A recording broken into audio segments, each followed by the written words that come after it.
Chips. Okay, even run out of cards this morning, so go on to my file. Okay, so today we're going to do chips. It's no easy subject, and it's a subject that's close to a lot of people's hearts. My wife, probably her favourite food in the world, so she tells you, because it's favourite food every single day, different, changes. Good friend of mine, Erica Clements, actually sent me a message asking for a video to be done about chips, and I was like, oh yeah, cool, do it, love Erica, do anything for her, she's always cooking all my videos. But I think the most important person today, this is a guy, he's a lucky man, he's got an amazing family. Everybody's just got this massive family. They're like some sort of like Disney family. They love each other. They're just a brilliant family. So this man, as far as I'm concerned, has everything. But you know what he wants more than anything? A bloody good cooked chip. You know what I mean? He's always just. He was a customer of ours. That's how I first met him. A good friend now, but he was a guest, more than a customer, I suppose, in the chalets. And you get to ask your guests, what do you want? What do you want? Anything you can have, I'll cook you for your special nights, your gala dinner. Chips. Thrice cooked chips, I believe, was the request. And of course we're talking about, and it's his birthday today, so let's all wish James a happy birthday. So, Mr. James Bicknell, happy birthday from myself, Lauren, Mika, and your entire family. I suppose the Clements too. They'll definitely wish you a happy birthday. So everybody. So this video today is in honour of James Bicknell. Mr. James Bicknell. He's not the kind of guy you just start giving, you don't just call him Jim. No one calls James Jim, let me tell you. It's Mr. James Bicknell. Serious man here. Anyway, but he's serious and he loves his chips, and I love that. My dad's the same. My dad, when I first started cooking, he said to me, whatever you do, boy, just make sure you cook chips properly. And I won't even try to do his accent or whatever he does. Basically, you can't even hear him anymore, so that's fine. Do it properly. So, I mean, the star of today's show, beyond myself, is the humble potato. All right, here we go. So, chips. Now this goes on, everyone's got a different kind of chip they like better, and there's fries, and there's chips, and there's chunky chips, and there's fries. Look, I don't give a shit what you think. This is what I'm going to show you. I'm going to show you today, I'm going to do fries cooked chips, so that's James's favourite, Mr. James Bicknell, happy birthday once again. Halloumi fries, because they're kind of Lauren's favourite, although I really like them too. Pretty sure Erica would really like them too. Anyway, and I'm going to do some dirty fries, because everyone seems to like dirty fries. I don't know where dirty fries came from, where the term dirty fries come from. I quite like it, because they're fries or chips. So this is where we'll get on to fries and chips in a minute. Dirty fries, but I'm just going to do some fries for you. So, two kinds of chips. They call them halloumi fries, they're halloumi chips. So I'm doing fries cooked chips, halloumi chips, dirty fries, fries. Here we go. Okay, now, for me, fries are just skinny chips. Yeah, everyone in agreement with that? If you're not, off your pops up. Right, so fries are good when you go to McDonald's or wherever other places you go to, you have fries. Do you know what, if I was to have to choose for the rest of my life, do you want a chip or a fry, I'd definitely go chip, right? There's no wavering on that. And I mean, you go to Belgium and you get fries, and they're somewhere between the two, I'd say. They're not the shoestring fries, anyway. And they're not big. I like the bigger ones, hold a bit more crunch. When I'm going to show you my fries cooked, or how I cook all my chips fries cooked, right? So we can get all fancy. I don't cook them all, I don't finish them all off in duck fat, like I'm going to finish it off Mr. James Bicknell's today, in duck fat. I'm not going to do that for everyone. So the standard Knowlesley chip, we steam, which I'm going to show you how to blanch in water. So we steam or boil in water, simmer in water. And we cook at 130 degrees for 13 minutes, and then we finish off in hot oil or duck fat. We'll get that. So there's 3 different ways of cooking that, right? Fries, I'm imagining I'm just going to do them for 130 for 13 minutes and then finish them off in hot oil. Imagining, because I haven't really got a set time for that, but we'll check out that as we go. All right, so I'm going to start cutting up, because that's been 4.5 minutes and I've cut nothing but potato. Well, no potatoes yet, so madness. Now, of course, let's start with chopping. So, you get plenty of good machines. I like to top and tail my potatoes. because it makes it a little bit easier and you're going to get more perfect chips. And I do like perfect chips, I'm not going to lie. I do like it. Oh, cheers. Oh, that's going to spill. Okay, it's going to go there. Okay, so, there'll be long chips. Yeah, we're not going to waste the potato. So, see this, you just want to find your perfect chip size. So, I'm going to get 3 out of them. I'm going to square that off a little bit. A bit long, these. Let's go trim a little bit off the end. They're just a bit too long. It'd be a bit hard to manage. And from here, just cutting your, what you think is a nice chip size.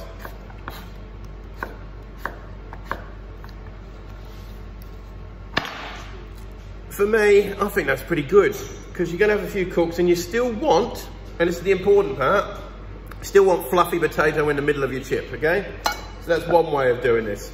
All right, so can we see over there? Okay, so I'm going to go over. So if you do a lot of chips, like me, you get yourself a chipper. Oh yeah, feel the love there. So you put your chip in, you put your chip in, you put a potato in. Done. Oh, there we go. So anywhere that does loads of these wants a chipper. Because then, just get perfect chips every time. And you know what? They're not a million miles away from the ones I cut. That's how bloody good I am. Yeah, alright, brilliant.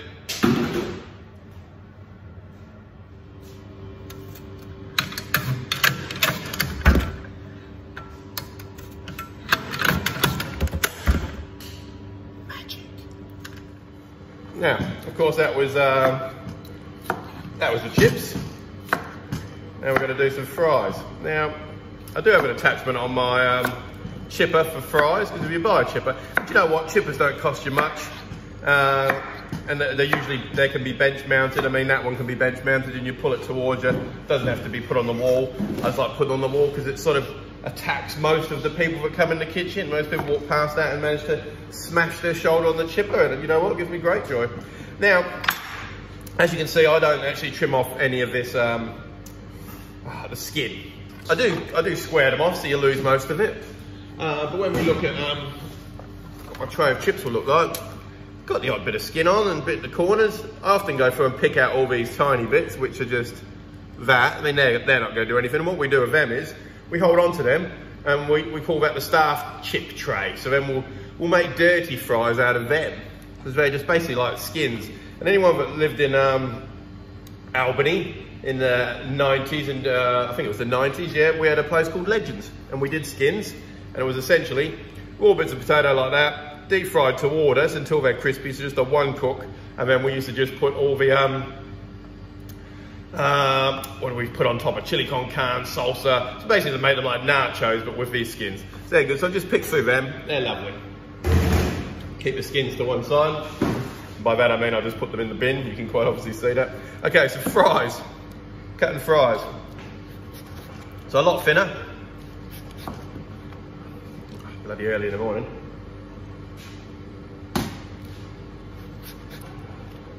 So this is all dependent. I mean, you've eaten fries. I mean, God, most of you have probably eaten more fries than you've eaten anything else. So, I mean, got me standing there telling you how to bloody make fries. Cut the potato up until they look like fries is your number one. So,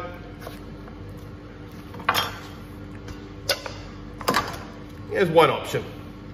So I think they're pretty fryish. Yeah, I didn't want to go smaller, but they're fine. So I'll cut a few more of them. Quickly, get onto that for you and time lapse. Okay, so now we have fries cut up and we have chips cut up. We're getting somewhere. Now stick with me, we're good. Okay, so the next step is we've got to blanch them, and you can either blanch them in oil, which is over there, or we can blanch them in water, which is just here, or we can steam them. So there are your three things. So normally, if you've got a steamer at home, like a lot of you probably will. I mean, the big dogs probably have a steamer at home. They're the kind of people that have a steamer at home. I know what they like, probably got a sous vide as well. So steam in a steamer for 12 minutes. So I'm going to go for them, 12 minutes of that. Or you're going to add a pot of water, which I'll do a few like this. I put them in from in cold water. I'm going to do, yeah, some there. I'm going to do some there and some in the steamer just to mix them all up. 13 minutes, get my timer on. Just going to go get my timer, put that on in a second. 13 minutes in water. Oh no, not 13 minutes water, so let me start again. 12 minutes in the steamer. If it's in the water, we want them to simmer and just take the edge off. So we're just not making them soft. We're not cooking them all the way through. Do not cook them all the way through. This first step just sort of sets them up a little bit. All right, so we just, once that comes to the simmer, I'll probably drain them off. We'll get back to that with time. Now, here we go, shoestring fries. Let's go over the deep fry, and I'll show you this because we're gonna go straight from oil with these puppies. Now we're in deep fry land. Now, if you haven't got a deep fry at home, buy one. Because if you really like chips, buy yourself a little deep fryer. And you're gonna do the little benchtop ones and they're fine. In fact, I saw my mate Stocky doing one in his video today. He bought one from Kmart, you reckon? So off you pop to your little shop. Amazon's great if you're in England. They'll deliver the next day, deep fry to your house. That's probably the most unhealthy thing you could ever do in your life. Order a deep fryer to be delivered to your house because you're so lazy, you can't go out. Well, actually, no, you're not allowed out. So stay home, protect the NHS, save lives, do it. And that's not a joke. I don't mean that any sort of jokingly way. Okay, so fries. I'll set my deep fryer to 130, so it's pretty low. Pretty low as you go, all right? And what I'm doing here is I'm putting them in, I'm flaking them up, so don't whack them all in there, expecting just because you put a knife through them that they're gonna behave like normal people.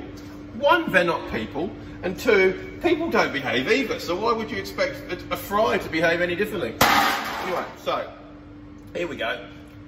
I'm gonna drop it in. I'm gonna get the old camera so you can see how little's going on there. See, I didn't start sizzling. There's a few bubbles coming now. Not much. That's my point. You don't want it. It's blanching them in oil. So if you drop them in there and they start sizzling all over the place, it's too hot. So it wants to be 130. Where's my buttons? 130. There you go. For 13 minutes. I'll come back to now. I just told you a massive whopper. These fries, don't do fries very often. They've taken a grand total of 3 minutes to blanch. So, I'll show you what I'm talking about. So, a bit wobbly. I just broke down the wobble, but they should still be able to wobble without snapping. They do snap, but they're still tiny little bit of crunch. Okay, so that's been 3 minutes, probably just a little bit over, but 3 minutes. So don't do as long as I said if you're doing fries. And there you go, they're out there, but I'm just going to let them sit there to drain off the last bit of oil because there's heat underneath, so the heat's making the oil still stay loose and drip off. Give it a good tap. Right, and even though they're out on this tray like that, give them a good spread out. Might be a little bit hot for most people's hands at this moment in time, so that's fine. Spread them all out. We'll let them cool. The secret to chips, or fries, bloody hell you want to call them, is to let them cool down in between each step, otherwise it doesn't work. So, there's fries, step 1. 3 minutes in a 130-degree fryer. I'm going to leave it. Come back to that. Going back. So, next step is, this is only going to be the final step, but we need to get it ready now. So we need some duck fat in a pot. So here's a pot. Excuse the dirty pot, Kurt. Stop judging me. Duck fat. Some thyme. And some garlic. Okay, so we're going to get some duck fat in a pot. We're going to heat it up. We're going to infuse a little bit of thyme and garlic. You don't need the thyme and garlic, but if you like flavour, you do. If you don't like flavour, don't do that. Okay, so in the meantime, though, let's just have a quick squiz over at the stove. What's going on? Here's my pot boiling. This has been on now for, what are we talking? You know what, they're coming out too. So they're my chips. These have been blanching in water. I can just put my finger through if I really want to, and it's hard. So I'm just going to gently, with my spider once again, put them in a tray here. And if you'd be really careful not to get too much water off and you leave them nice and spaced apart, the residual heat from the chip will sort of steam them dry a little bit, which is what we want. So what we've done here, they're not falling apart, you're still keeping your shape. It's very important. As I said, if you give them enough space in, they'll sort of dry out a bit. Here we go, and there's the chips there. So that's step 2 of them, get the chips going. Okay, brilliant. So in the pot, cut open my bag of duck fat. You can get duck fat nowadays in heaps of different shops, usually in little jars or tubs. If you're thinking it's going to take you so much duck fat to cook your chips, which you know, it's a very possible thing because it does take a lot, you can use a bit of duck fat and then top it up with like your rapeseed oil or whatever else you normally fry. And I really like to fry in rapeseed oil. I think it's a better oil to do. So I've got a big chunk of these in. And these will do in little batches. And because you're doing the fries cooked, they will stay crispy. So you can do them in batches. Or just have a chip party. So I expect, I mean, I'm releasing this video on Mr. James Bicknell's birthday, but I'm sure by the afternoon they'll be standing around cooking chips together. Let's hope so. Okay, so in here, I'm going to get that heating up first, and then once it's heated, I'm going to drop some thyme and some garlic in and get some flavour. Okay, so what we've got in here is, so the duck fat's coming up to a temperature, and I've got some thyme and some garlic. Just letting that sort of do its thing, and I'll probably actually strain all that stuff out so I don't have chunks in it, but it's going to really infuse that, so as if duck fat doesn't have enough flavour, I've infused some more. Come back to you. Okay, back in the game. Alright, so we've got everything blanched off the first blanch. Now we're going to go through second blanches. So I've got the duck fat up to a medium heat, and these are the, carefully dunk your chips in there. Don't overload your pan. I mean, I've got the biggest pan of duck fat here, so I'm only probably going half. I've been getting ready over there. Just going to let them in. They're sizzling away. I'll show you what they look like right now. So there's not a crazy heat. They haven't splattered out everywhere. Hang on, where are we? There we are. So they haven't splattered out everywhere. They're just bubbling away. At this point, you just want to get a crust on them. You're going to get a bit longer and get a crust on it. And then we'll come back to you. Okay, so first blanch done, second blanch done. So hardly any colour on it still, but starting to get a bit of a coating on it. That's all we're looking for. Now turn the duck fat right up to high. We're just going to finish these off now. And that's one. That's my duck fat chips out of the way, but we're going to show you first. So do need a bowl to put them in when you come out. Some salt. I love sea salt. We'll give it a little bit of a grind for chips, and you'll be fine. All right, so you're looking pretty hot. Carefully. Just do a serve at a time, so I'm happy with that.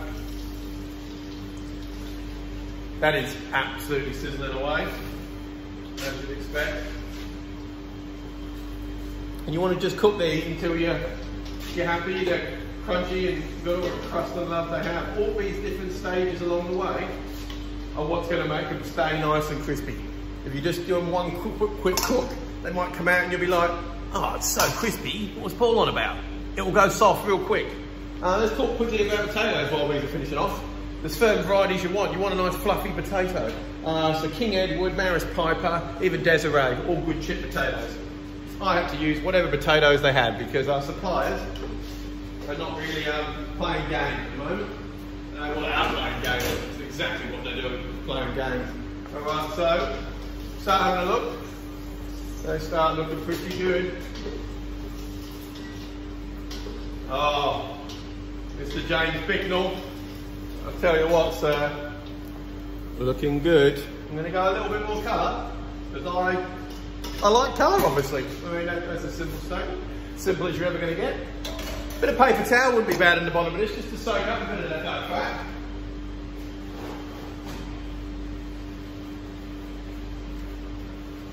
Because inherently they are going to have a little bit of extra fat kicking on them. Alright. And very important when you're cooking chips. I mean, they just look lovely. Salt them as soon as they come out.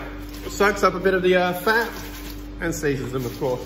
Alright, so just leave that on one side. I'm just going to do the next lot of these. Get them all moving.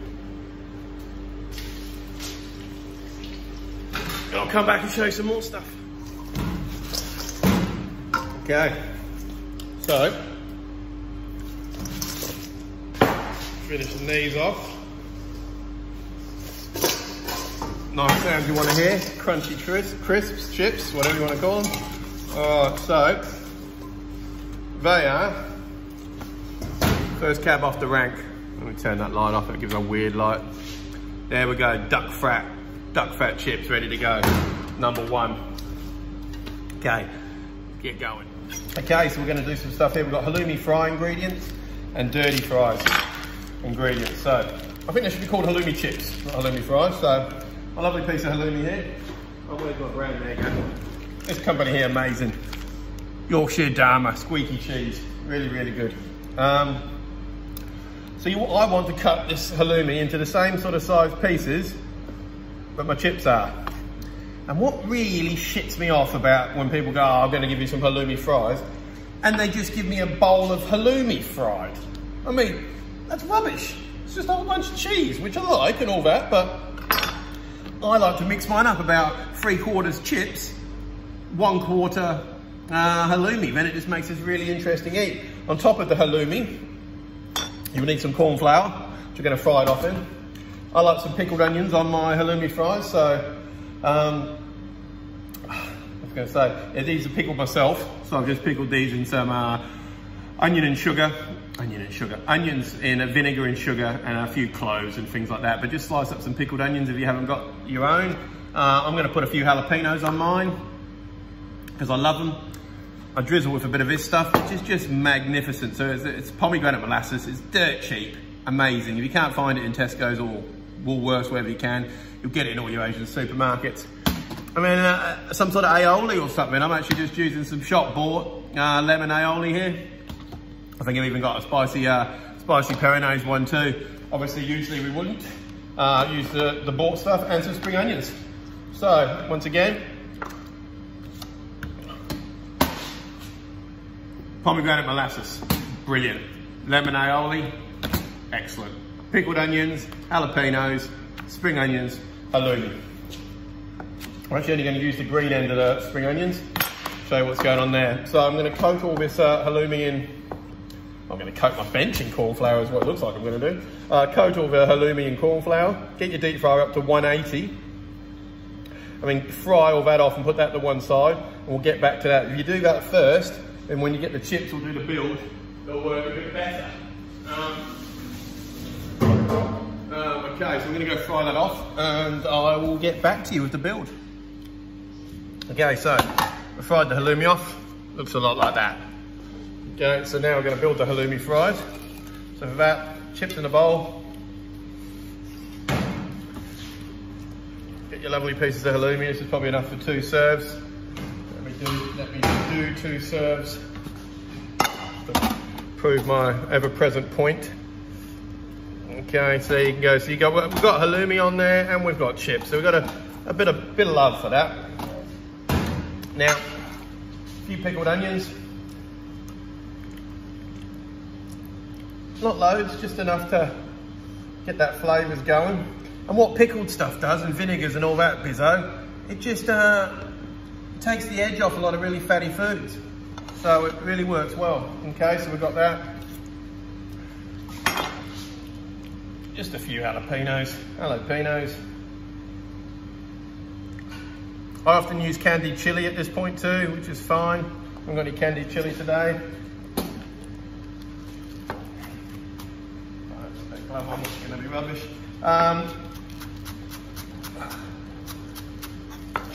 Choppy. Okay, so pomegranate molasses. Just sticky goodness. Just a little bit. If I had real pomegranates, I'd put some pomegranate over this too, of course. I think pomegranates in this are just meant for each other. I don't have any pomegranates. And I'd usually put a bit of basil on there too. I actually like micro basil, is how we do them at Knowsley. But a bit of greenery for the scenery. Halloumi fries. Oh, here we go. Let me just get some of this lemon aioli just to finish them all off. Give them a bit of moisture. And that's it. Halloumi fries in all its glory. All right, now we get on to dirty fries. Okay, so there's the fries. Shoestring fries, really good. So we're going to make some dirty fries out of this. And she goes in the bowl. Now, this is just how I like them. So once again, I think dirty fries just means you can slab or whatever you lot don't like on there. A bit of chilli for sure. Really like a bit of caramelised onion on there. I just think that just sets it off. Bit of caramelised onion. Slide off my gloves. Okay. Cheese. Now, this is a mixture of mozzarella and cheddar. I mean, have you had curd? I do like Putin.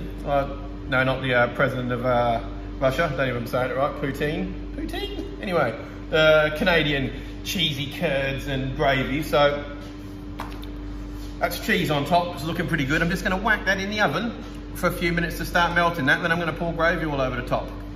I'll come back to you.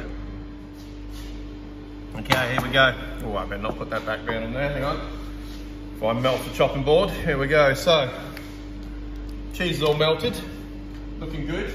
And that's probably how most people go it. I've just heated up a bit of gravy here. And this is gravy, not juice. Not again too fancy. Coat it all in a bit of gravy. And what I love most about when you put the bit of gravy on dirty fries, I think they should be. A bit of greenery for the scenery. And some people might put a bit of aioli on there too. I think that's a bit excessive. Right, and this is why I like it with that. Because once you've got the cheese on there, just look at that goo. That is how you should have chips and gravy. Proper goo. That's what we want. Brilliant.